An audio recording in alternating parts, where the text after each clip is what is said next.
Set number 1 po tayo. Mga fans ng parehong komponente sa serve. Ganda over-receive at si Yunalio agang pinarusahan ng depensa ng Lady Blazers.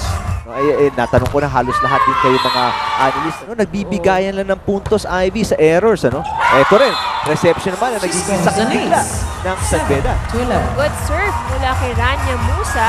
Ubok ulit ang CSB, Cuevas. And yun, pupuntos. Rakrakin para sa San Beda. Pabinigay. At tapusin na ba ng San Beda to? Tingnan natin.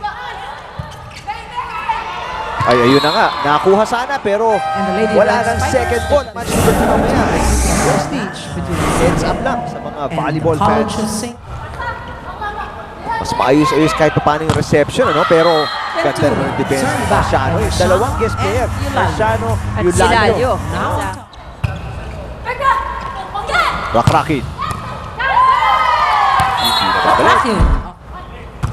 Mas maganda. Marciano, Cuevas, Yunalio. Yes! Talaga naman napagapag sa ibabaw ng mga daliri ng blockers. Ano naman itong sa iniiwan ng Yunalio? Marciano, Cuevas, balik kay Viray, inatrasan na naman. Pero nakapuntos na ngayon.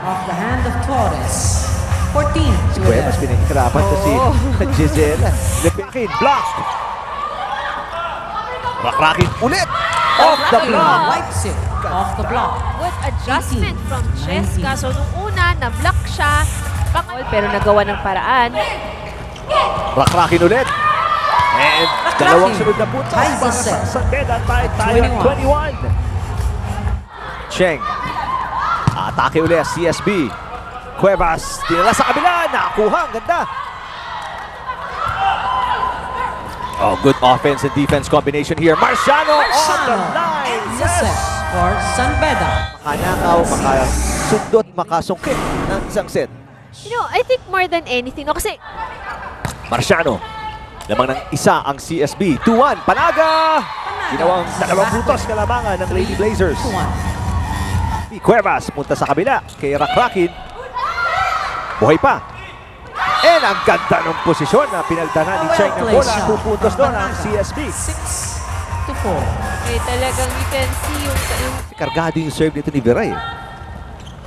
Musa, yes! Musa, quick attack. Kanina pa gustong mapainit ni Cheng si Musa, quarterfinals. Ivy, 0-3 sila pareho. At ang CSB, defending champion sa NCAA, kontra ang San Beda na nagtapos. Pasok si Lim. Musa, block! Yunalio. Limang sunod-sunod na puntos para sa San Beda. Lamang sila ng dalawa, 13-11. walang ibibigay ng CSB. Cuevas. Habol pa, hindi na inabot ng CSB. And ito ang San Beda.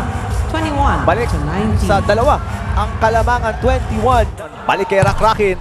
Off the block. Good coverage from Janine Marciano. Cheska Rakrakin ulit. Ang gandang adjustment para kay Rakrakin. At anak San Beda. Sweep dito sa match na to. Pagkapanalo nila kontra sa... Malaking tulong din dito sa part na pagkapanalo ng San Beda. Yung talagang nag-improve yung kanilang reception, yung kanilang coverage. Makikita mo talaga na they're all over the floor.